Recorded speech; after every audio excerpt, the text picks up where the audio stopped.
Taejun had forgotten what desire felt like until he saw her that night. For 5 years, 1,825 days, his body had been a corpse going through the motions. He could negotiate million-dollar deals without blinking, stare down men twice his size without flinching, pull a trigger without hesitation. But he couldn't feel a goddamn thing when a woman touched him. Every doctor said the same thing: psychological, trauma-induced. His sister's death had broken something fundamental inside him, severed the connection between his mind and body in the most intimate way possible.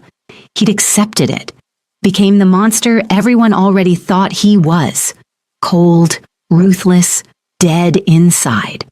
Then she walked onto that stage. The club was packed, neon lights cutting through smoke, bass rattling his chest, the usual Friday night chaos. Taejun sat in the VIP section, barely paying attention to the associate droning on about shipment routes and percentage splits. Just another business deal. Just another night. Until the lights shifted, a new song started, slow, sensual R&B that made the crowd quiet down. And then he saw her. She moved like sin, wrapped in confidence, every roll of her hips deliberate, every arch of her spine a work of art. Her skin glowed under the lights, dark and luminous.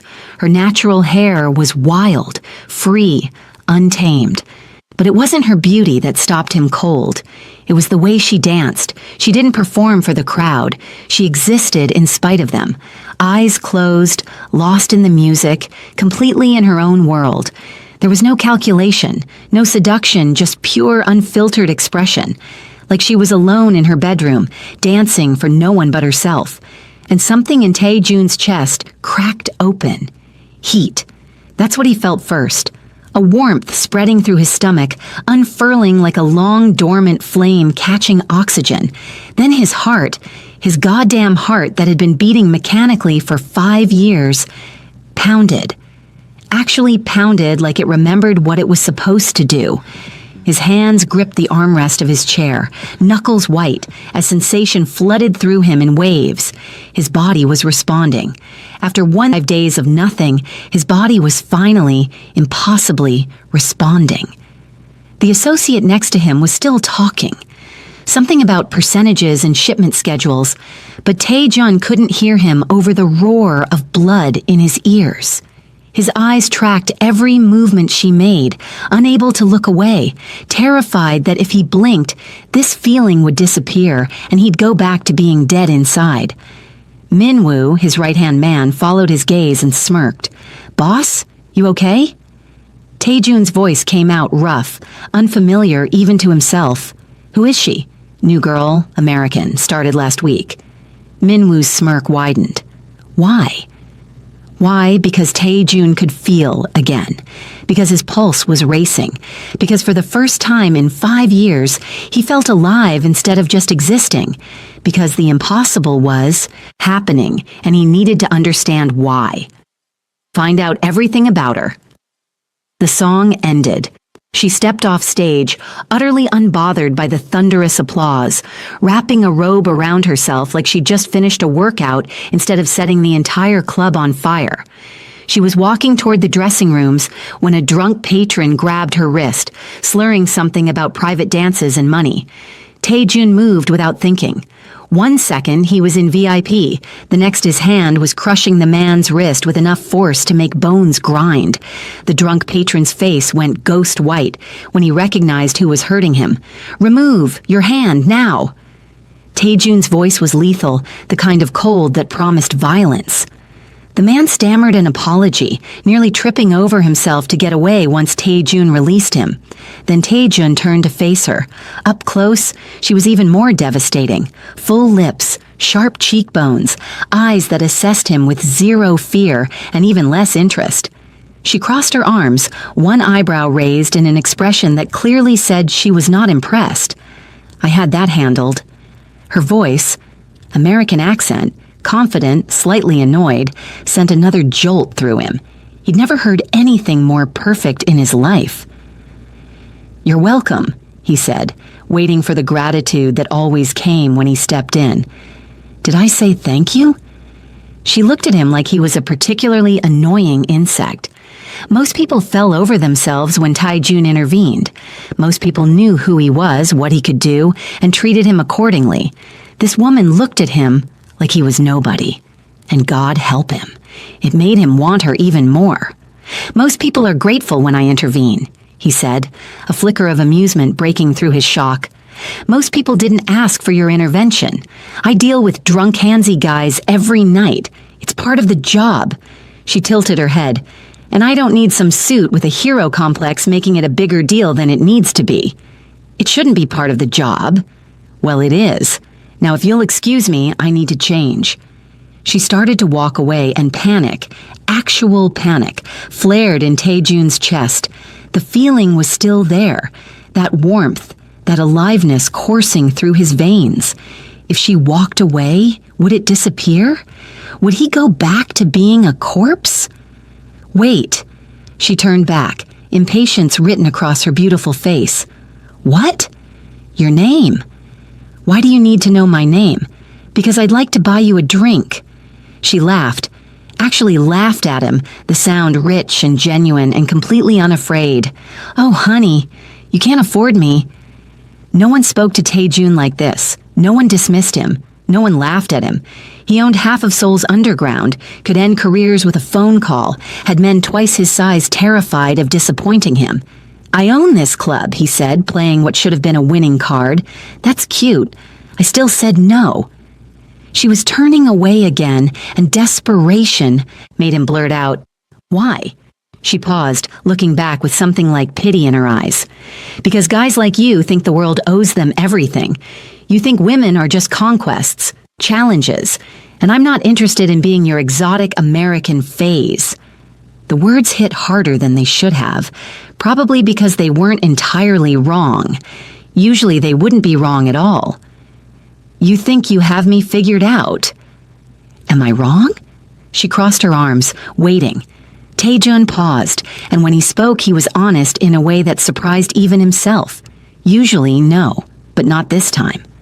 Sure, that's what they all say. Then she walked away, disappearing into the dressing room, and Tae-jun stood there with his heart still pounding and his body still responding, feeling more alive than he had in 1,825 days. Min-woo appeared beside him, shock written across his usually impassive face. Did she just reject you? Yes. Tae-jun touched his chest, feeling his heartbeat like it was a miracle. That's never happened before. I know. He turned to Min-woo, and there must have been something desperate in his eyes, because his friend's expression shifted to concern. Find out everything about her, where she lives, where she goes, everything. Boss, are you okay? You look... I felt something, Min-woo. Tae-jun's voice cracked slightly. When I watched her dance, when she brushed past me, I felt something. Understanding dawned in Min-woo's eyes, followed by shock. Everyone in Tae-jun's inner circle knew about his condition, about the 5 years of numbness, about the parade of specialists who couldn't fix what his sister's death had broken. You mean? My body responded, for the first time in 5 years. Tae-jun looked toward the dressing room where she disappeared. She brought me back to life, and I need to understand why. What are you going to do? Something dangerous and desperate flashed in Tae-jun's eyes. Whatever it takes to keep feeling this way. 2 hours later, Tae-jun sat in his office above the club, staring at the file Min-woo had compiled with terrifying efficiency. Jada Johnson, age 26, birthplace, Atlanta, Georgia, USA. The facts were all there. Visa status, address in Itaewon, employment history, financial records showing she lived modestly and sent money home every month. No criminal record, no red flags, just a dancer trying to make it in a foreign country. But the facts didn't explain it. Didn't explain why his hands were still trembling. Why he could still feel the ghost of heat in his veins. Why for the first time in 5 years, his body felt like it belonged to him again, instead of being a shell he inhabited. He'd tried everything over the years. Western doctors who prescribed pills that did nothing, therapists who talked about trauma and healing, traditional Korean medicine, even shamans his mother had recommended before she died. Nothing worked. His body remained stubbornly unresponsive, a physical manifestation of the emotional death he'd experienced when his sister was killed in that car accident. But tonight Jada had danced, and he'd felt. Minwoo entered with coffee, taking one look at his boss and sighing, "You should go home, get some rest." "Where does she go after work?" "Boss, it's 2 a.m. You can't just..." "Where does she go?" Minwoo knew that tone, knew there was no arguing when Tae-jun got like this. Usually straight home. Sometimes stops at a 24-hour cafe in Itaewon, the one near the mosque. Tae-jun stood, grabbing his jacket. "Let's go." "You're really going to follow her?" "I'm not losing this. Whatever this is, I'm not losing it."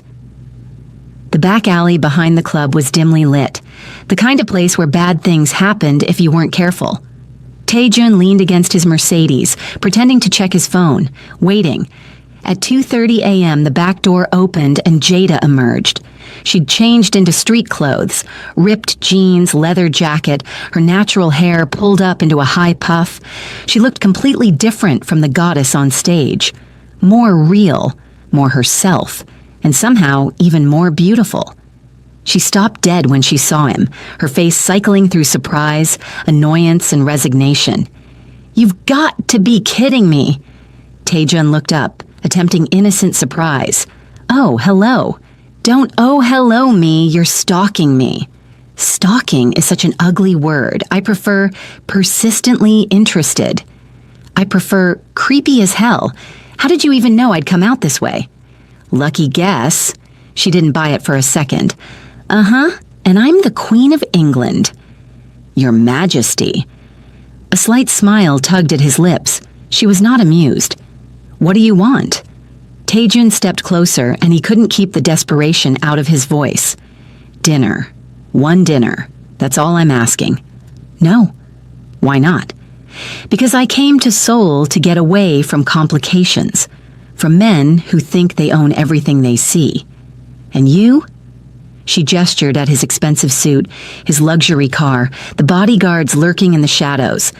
"You're walking, talking, designer, suit-wearing drama." "That suit cost 3 months of your rent, actually," her eyes flashed. "Not helping your case." Tae-jun ran a hand through his hair, frustrated with himself. He was usually smooth, calculated, always in control, but this woman had him completely off balance. "I'm not good at this, at asking, at any of this." "Then why are you?" And here, he was honest in a way he hadn't been in years, letting the desperation show because he didn't know how else to make her understand. "Because when I watched you dance tonight, I felt something I haven't felt in 5 years, and I need to understand why. I need..." His voice broke slightly. "I need to know if it's real." Something in her expression softened, just a fraction. "What did you feel?" He met her eyes, letting her see the raw truth. Alive. The word hung between them, heavy with meaning she couldn't possibly understand yet. She studied him for a long moment, and he could see her weighing options, trying to figure him out. Finally, she sighed. "One dinner, somewhere public, and you're paying." Relief flooded through him so intensely it was almost painful. Done. "And if you show up at my apartment or follow me anywhere else without an invitation, I'm getting a restraining order. Clear?" "Crystal." "Good. Now stop lurking in alleys like a beautiful stalker and text me the details." She paused. "You do have my number, right? Since you apparently know everything about me?" "I may have acquired it." "Of course you did. Creep." But there was the hint of a smile on her lips. "Good night, stalker." "Good night, Jada." She walked away, and he watched until she was safely in a taxi, his heart still racing in his chest. Min Woo emerged from the shadows. "You've got it bad, boss." Tae-jun touched his chest again, feeling the steady thrum of his pulse, the warmth still spreading through his veins. After 5 years of nothing, of emptiness, of being a walking corpse, he could feel again. I've got it everything. She woke me up, Min-woo. After 5 years of being dead inside, she woke me up. So what now? Tae-jun turned, and there was something fierce and determined burning in his eyes. The look of a man who'd just been given back something he'd thought was lost forever, and would burn down the world before he let it slip away. Now I make sure I never go back to sleep. If you're already enjoying this story, don't forget to like, share, and subscribe, because the story is about to begin, and you're not going to want to miss this. Tae-jun chose a traditional Korean restaurant for their first date, elegant but not ostentatious, with private booths that offered intimacy without feeling predatory. He arrived 20 minutes early, which was ridiculous. He was Kim Tae-jun. He didn't arrive early for anyone, except apparently he did for her. When Jada walked in wearing a simple black dress that somehow made her look more stunning than any stage costume, his heart kicked against his ribs. Still working, still alive, because of her. She slid into the booth across from him, eyeing him with amusement. "You look nervous." "I'm not nervous." He was terrified. What if the feeling disappeared? What if this was a fluke? Liar. She picked up the menu. "So? You clean up nice when you're not lurking in alleys. You're beautiful." "Yeah, I know, but thanks for noticing." She said it without arrogance, just simple confidence, and it made him want to smile. The server came and Tae-jun ordered for both of them in Korean, then caught her raised eyebrow. Too presumptuous? Little bit, but I'll allow it since I can't read the menu anyway. She leaned back, studying him. "So, club owner / stalker / mob boss. That's quite the resume. I prefer entrepreneur with diverse interests. I prefer walking red flag. But sure, let's go with yours." He laughed. Actually laughed, and couldn't remember the last time he'd done that genuinely. "You don't pull punches, do you?" Life's too short for bullshit, especially when I'm sitting across from someone who probably has people killed before breakfast. After breakfast, usually, before interferes with digestion.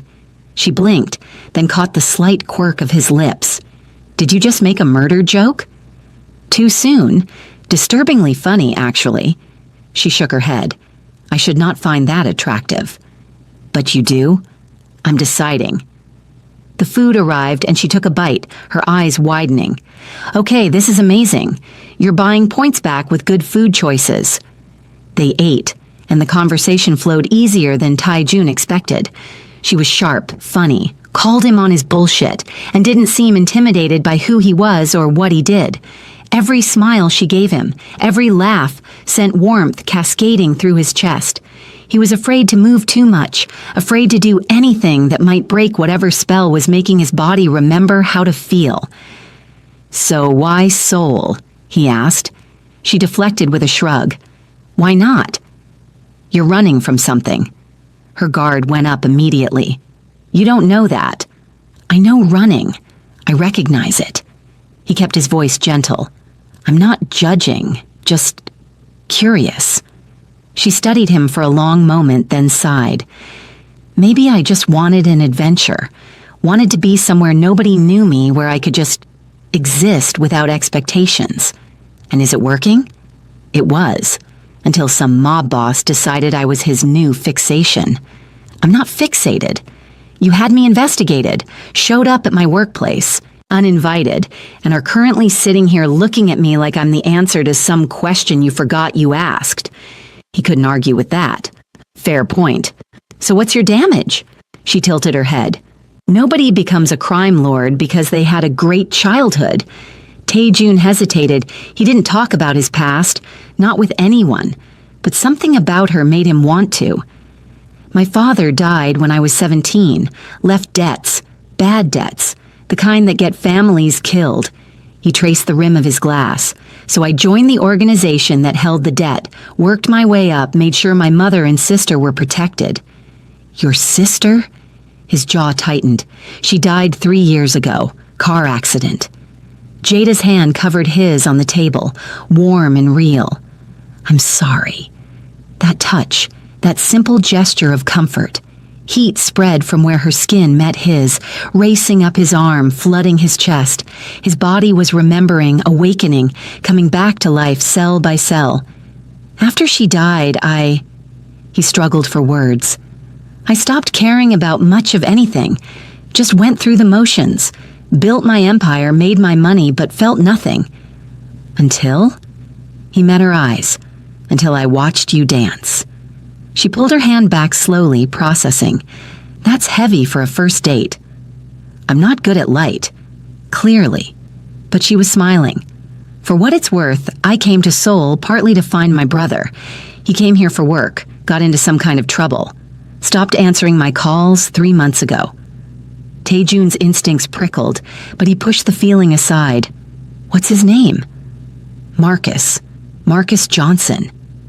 The name tickled something in the back of his mind, but Seoul was full of foreign workers who got into debt trouble. It was probably nothing. I'll help you look for him, he offered. I have resources. Connections. Her face lit up. Really? You do that? Of course. She reached across the table and squeezed his hand again, and the warmth that flooded through him at her touch was almost overwhelming. Thank you. That means a lot. They finished dinner, and Taejun drove her home despite her protests about being perfectly capable of taking a taxi. Outside her building, she turned to him. I had a good time, against my better judgment. Same. He stepped closer, and she didn't step back. Can I see you again? You're going to anyway. Might as well make it official. Is that a yes? That's a fine, but you're still on probation. She smiled. Good night, Taejun. Good night, Jada. She turned to go, then paused. Hey, that thing you said, about feeling alive when you watched me dance? Yes? I felt it too, when you looked at me. Like you actually saw me, not just a body on stage. She bit her lip. Just thought you should know. Then she disappeared into her building, leaving Taejun standing on the sidewalk with his heart pounding and a smile on his face. Minwoo pulled up in another car. How'd it go? She said yes to another date. And the feeling... Taejun touched his chest, feeling the steady rhythm of his heart, the warmth still coursing through him. Still there. It's still there. Good. Don't fuck it up, boss. I'm gonna try my hardest not to. But even as he said it, that name, Marcus Johnson, nagged at him. He'd check his files tomorrow, just to be sure, just to make certain there were no complications that could ruin this miracle he'd been given, because he'd been dead for 5 years, and Jada had brought him back to life, and he'd burned down the world before he lost that feeling again. Over the next month, Taejun became a constant presence in Jada's life, not suffocating, but persistent. He'd show up at her favorite coffee shop with her exact order memorized, appear at restaurants where she was eating with friends, always playing it off as coincidence even though they both knew better. You know, normal people just text, Jada said one morning, finding him at her usual cafe. I'm not normal people. He slid her iced Americano across the table, clearly. But she was smiling as she sat down. The truth was, despite her better judgment, she was falling for him. He was intense, yes, dangerous, definitely. But underneath all that darkness was a man who looked at her like she'd hung the moon, who listened when she talked about her dreams, who was trying so hard to be better than what the world expected of him. Their second date was at Gwangjang Market, where she dragged him through the crowded stalls, making him try street food while his bodyguards hovered awkwardly in the background. You can tell them to relax, she said, biting into tteokbokki. Nobody's going to assassinate you over fish cakes. You'd be surprised. But he was smiling, actually enjoying himself. Do you ever just turn it off? The whole crime boss thing? He considered this. No, it's always there. The awareness, the danger. That sounds exhausting. It is. He watched her eat, something soft in his expression. But with you, I forget sometimes. I just exist. Their third date was him teaching her Korean curse words, which backfired spectacularly when she used them on a rude customer at the club, and Taejun had to smooth things over with the man. "You're trouble," he told her afterward, fighting a smile. "You love it." He did. God help him. He did. The physical tension between them built gradually, a hand on her lower back as he guided her through crowds, his jacket around her shoulders on cool nights, the way his eyes tracked her every movement when she danced, dark and hungry. One night, after her shift, he took her to Han River. They walked along the water, and she finally asked the question that had been bothering her. "Why me? Really, you could have anyone." He stopped walking, turning to face her. "Because you looked at me like I was ordinary, like I was just a man, not a monster or a boss or anything else. Just me. You are just a man." "I haven't felt like one in a long time." She stepped closer, and he could smell her perfume, feel the heat radiating from her body. "And now?" "Now I feel everything." His voice was rough. "Too much sometimes. That's not a bad thing. It's terrifying." His hand came up to cup her face. "You're terrifying." "Good. You should be scared." "I am. Scared of losing this. Losing you." She rose on her tiptoes and kissed him. Just a soft press of lips. Testing. He responded immediately, his other arm wrapping around her waist, pulling her closer. The kiss deepened, and heat exploded through his body, confirming what he'd known since that first night. She was his miracle, his resurrection. When they broke apart, both breathing hard, she smiled. "Wow." "Yeah." He pressed his forehead to hers. "Wow. Take me home. Your place." His heart stuttered. "Jada, I want this. I want you." She looked up at him. "Unless you don't, I want you." The words came out desperate. "God, I want you, but I need to tell you something first." "Okay." He'd planned this conversation differently, somewhere private, but the words tumbled out here on the riverbank. "I have a condition, psychological. For 5 years, I haven't been able to. My body hasn't responded to anyone. Not physically, not emotionally." She processed this. But with you, everything works. You brought me back to life. That night at the club, watching you dance. It was the first time in 5 years I felt anything. Understanding dawned in her eyes. That's why you were so intense. Why you kept showing up. I was terrified it would stop, that I'd go back to being dead inside. She cupped his face. And now? Now I'm still terrified, but for different reasons. What if I can't? What if it doesn't work when we... She kissed him again, silencing his fears. "Then we figure it out. Together, no pressure." "You're amazing." "I know." She grinned. "Now take me home, Kim Tae-jun. Let's see if your miracle holds up." His penthouse was stunning. Floor-to-ceiling windows overlooking Seoul, minimalist design, expensive everything. But also unexpectedly warm, with books and art and personal touches that surprised her. "This isn't what I expected," she said, looking around. "What did you expect?" "More mob bossy. Where are the tiger rugs?" He laughed, pulling her close. "Downstairs. I save those for company." She wrapped her arms around his neck. "I'm nervous." "Me too." "Really? The big bad crime lord is nervous?" "Terrified." He kissed her forehead. "You matter too much." "Then let's matter together." He carried her to the bedroom, actually lifted and carried her, and she laughed against his neck. The room was dark except for the city light streaming through the windows, casting everything in a soft glow. He laid her on the bed with a gentleness that contradicted everything she knew about him, then hovered over her, just looking. "What?" she asked. "Making sure you're real." "Very real." She pulled him down. "Now kiss me." He did, and it was slow and deep and perfect. His hands shook slightly as he undressed her, like she was something precious. When she reached for him, helping him out of his shirt, he sucked in a breath. "Still working?" she asked softly. "Still working. God, yes, still working."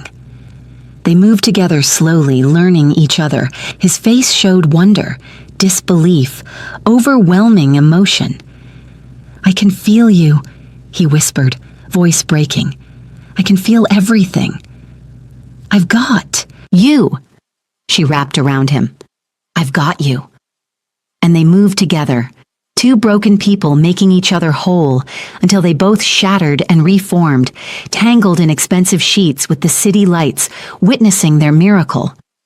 Afterward, he held her like she might disappear, his face buried in her neck. Thank you, he whispered. For what? For bringing me back to life. She kissed his temple. Thank you for making me feel seen. They fell asleep wrapped around each other, neither knowing that in Taijun's office, a file sat with Marcus Johnson's name on it, waiting to destroy everything they were building. The morning after was perfect. Jada woke tangled in sheets that probably cost more than her monthly rent, sunlight streaming through floor-to-ceiling windows, and Tae-jun watching her with an expression of pure adoration. Creepy, she mumbled. Very creepy. I wanted to make sure you were real. Very real, very sore. Concern flickered across his face. Did I hurt you? She smirked, in the best way possible. Relief transformed into a slow, dangerous smile. Good. They spent the weekend in his penthouse, cooking together, talking, making love until they were both exhausted and happy. It was the most normal Tae-jun had felt in years, and the most alive Jada had felt since coming to Seoul. But reality crashed back Monday morning. Tae-jun was in his office when Min-woo dropped a file on his desk with a heavy thud. The one he'd been avoiding for 3 weeks. The one with Marcus Johnson's name on it. You need to look at this. Now.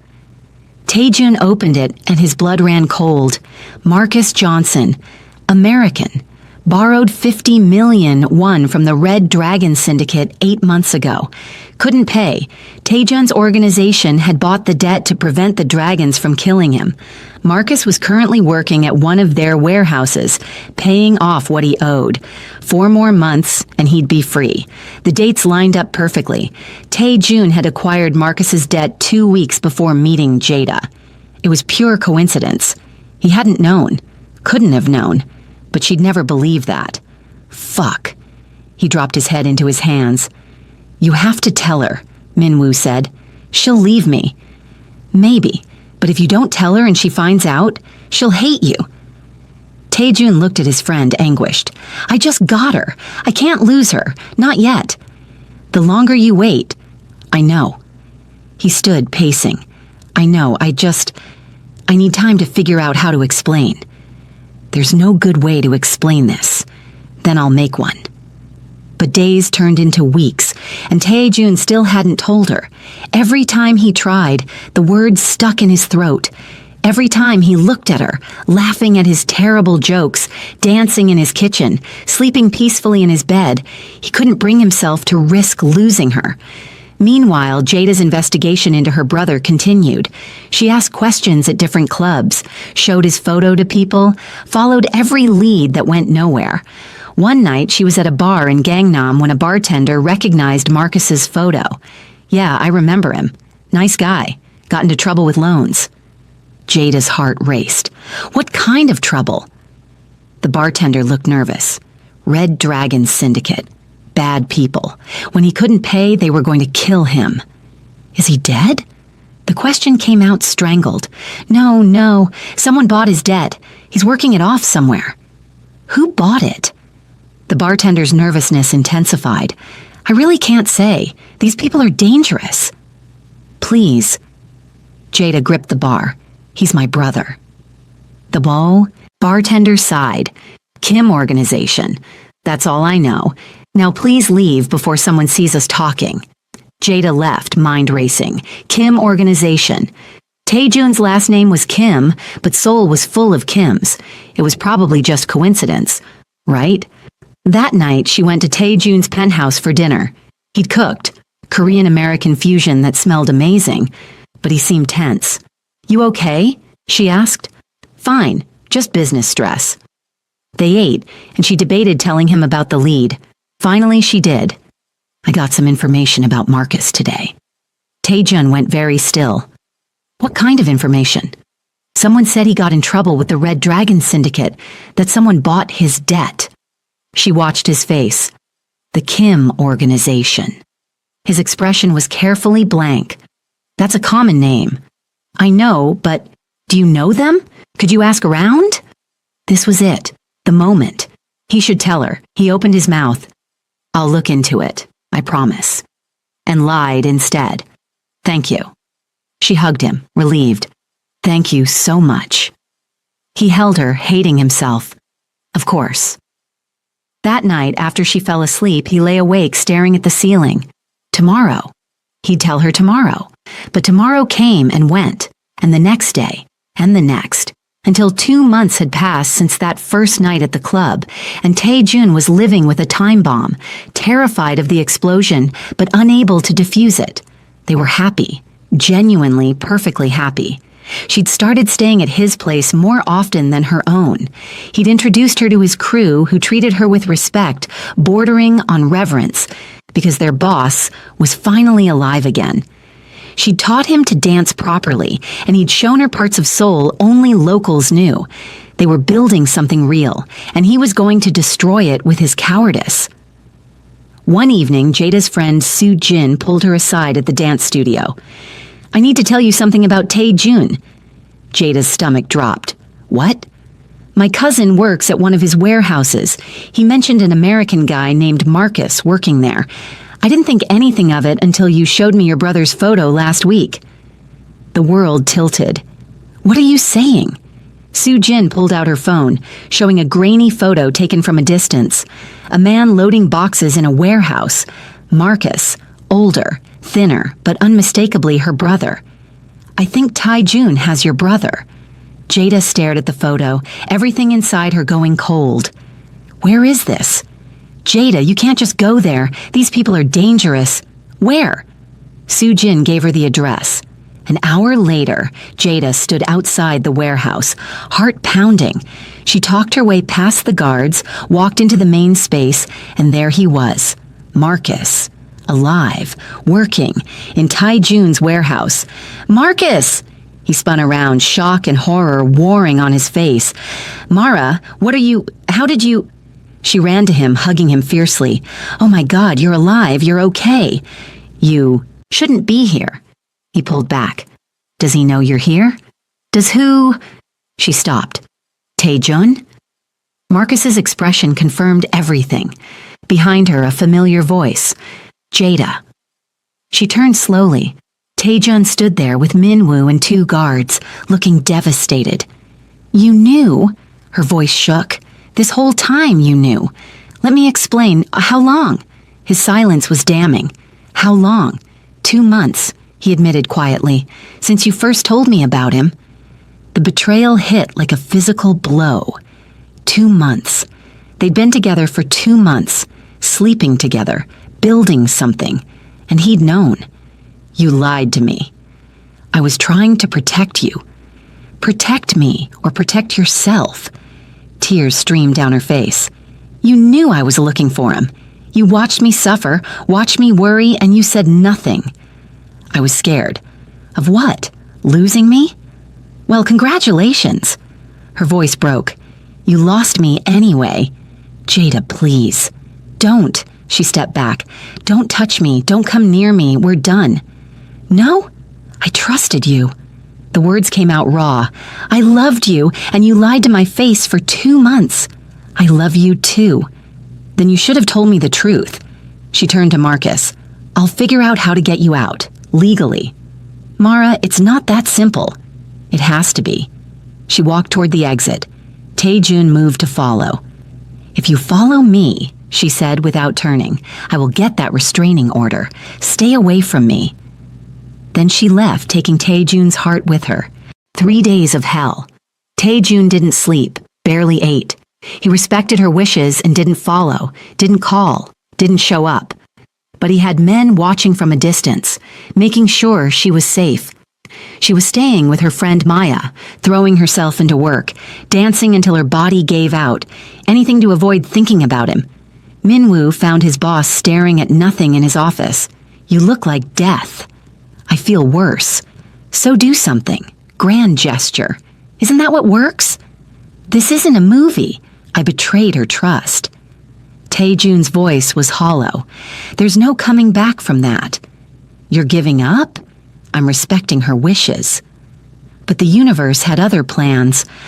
On the fourth night, Jada was walking home from the studio when a van pulled up. Hands grabbed her, cloth over her mouth. She fought, but there were too many. Everything went black. She woke tied to a chair in a dingy warehouse, head pounding. 3 men with red dragon tattoos surrounded her. Welcome back, pretty girl. Terror spiked through her. What do you want? Your boyfriend. Ex-boyfriend. The leader grinned. Kim Tae-jun took something from us. We're taking something from him. We broke up. He won't care. Let's test that theory. They called him, put her on the phone. Tae-jun? Her voice shook despite her attempts to sound strong. Jada. The raw emotion in his voice nearly broke her. Are you hurt? I'm fine. Don't give them anything. I'm not worth... You're worth everything. His voice was fierce. Do you hear me? Everything. They took the phone away, made their demands. Marcus and 50 million won. 24 hours. Tae-jun's war room erupted into controlled chaos. Maps, weapons, tactical gear. His entire crew assembled. We get her back. His voice was deadly calm. And then I burn the red dragons to the ground. Boss, if we go to war, then we go to war. They took her, they threatened her, they die. Marcus appeared in the doorway. I'm coming. No, she's my sister. This is my fault. I'm coming. Tae-jun studied him, then nodded. You follow my lead. 6 hours later, they'd traced the location. Abandoned factory in Incheon. Tae-jun's plan was simple. He'd go in the front as a distraction. His team would extract Jada from the sides. If anyone hurt her, everyone died. If this goes wrong, he told Min-woo, make sure she gets home safe, back to America, away from all this. It won't go wrong. If it does. Tae-jun walked in alone, briefcase in hand. I'm here. The Red Dragon leader appeared on the second floor, gun pointed down. Where's Marcus Johnson? First, let me see her. They dragged Jada into view, bruised, split lip, but alive. Her eyes widened when she saw him. You shouldn't have come. Wild horses couldn't keep me away. How touching. Now, where is Marcus? Here's the new deal, Tae-jun said calmly. You let her go. I give you the money. We all walk away. That's not... It's the only deal, because if she dies, I will hunt down everyone you've ever loved and make them beg for death. Your choice. The standoff lasted seconds, then Min-woo's team struck. Gunfire. Chaos. Tae-jun moved like death itself, taking down guards, climbing stairs. The leader grabbed Jada, gun to her temple. Stay back! Jada met Tae-jun's eyes. Do you trust me? Understanding flashed between them. She slammed her head back, dropping. Tae-jun fired. The leader fell. Tae-jun was beside her instantly, untying her, checking for injuries. Are you okay? Did they hurt you? I swear. She grabbed his face and kissed him. Hard, desperate, alive. When they broke apart, both crying, she whispered, I'm still mad at you. I know. You broke my heart. I know. But you came for me. Always. He pressed his forehead to hers. I'll always come for you. The safe house was quiet. Marcus was being checked by a doctor. Jada sat on the couch, wrapped in Tae-jun's jacket. I'm sorry, he said quietly, for lying, for not telling you. I was terrified of losing you and I lost you anyway. Why didn't you just tell me? Because I'm a coward. Because I'd just gotten you back. Gotten myself back, and I couldn't bear the thought of being dead inside again. She looked at him. Marcus told me you saved his life, that without you, the Red Dragons would have killed him. That doesn't excuse the lying. No, it doesn't. She took a breath. But I understand why you were scared. I'm scared too. Of this. Of you. Of how much I love you even when I shouldn't. His head snapped up. You love me? I'm furious with you, but yes, I love you. She laughed bitterly. Which makes me an idiot. You're not an idiot, you're brave. You saw the man underneath the monster. Don't romanticize this. I'm not. I'm just trying to figure out if there's any chance you can forgive me. She was quiet for a long time. I want to. I want to find a way back, but things have to change. Anything. No more lies. Ever. Even if the truth is ugly. Done. You get out of this life. Legitimate businesses only. Already started the transition. It'll take time, but I'll do it. And therapy. Both of us. Together and separately. Agreed. She looked at him, seeing sincerity and desperation in love. Then, okay, we try. But you're on probation. Relief flooded his face. I'll take it. He pulled her close and she let him, both of them holding each other like lifelines. I love you, he whispered. I'll spend the rest of my life proving I deserve you. You better. 1 year later, the wedding was intimate, fusion of Korean and American traditions. Jada wore a white gown, then changed into a hanbok. Marcus walked her down the aisle. Tai Jun had kept his promises. Legitimate businesses only, weekly therapy, complete honesty. When they exchanged vows, his voice shook with emotion. You brought me back to life. You saw me when I couldn't see myself. You're my miracle. Hers was equally raw. You frustrate me, challenge me, make me crazy, but you also make me feel alive. You're my unexpected everything. They kissed as husband and wife, both grinning like idiots. At the reception, their first dance was to the song from that first night at the club. Can you believe we almost didn't make it here? She whispered. I would have found a way. You're inevitable. We're inevitable. She rested her head on his chest, feeling his heartbeat. Strong, steady, alive. I love you, she said. I love you more. Impossible. Watch me prove it for the rest of our lives. And he did. 5 years later, they stood in their new dance academy, Second Chances, with their 3-year-old daughter dancing enthusiastically between them. Not bad for a mob boss and a dancer, Jada teased. Reformed mob boss. He pulled her close. And you were always more than just a dancer. You were the woman who saved me. We saved each other. Their daughter tugged on Taejun's pants. Daddy, watch me spin. He scooped her up, spinning until she shrieked with laughter. Jada watched them, heart full. They'd been through hell and back, but they'd made it. Sometimes the best love stories start in the darkest places. Sometimes you have to die to learn how to live.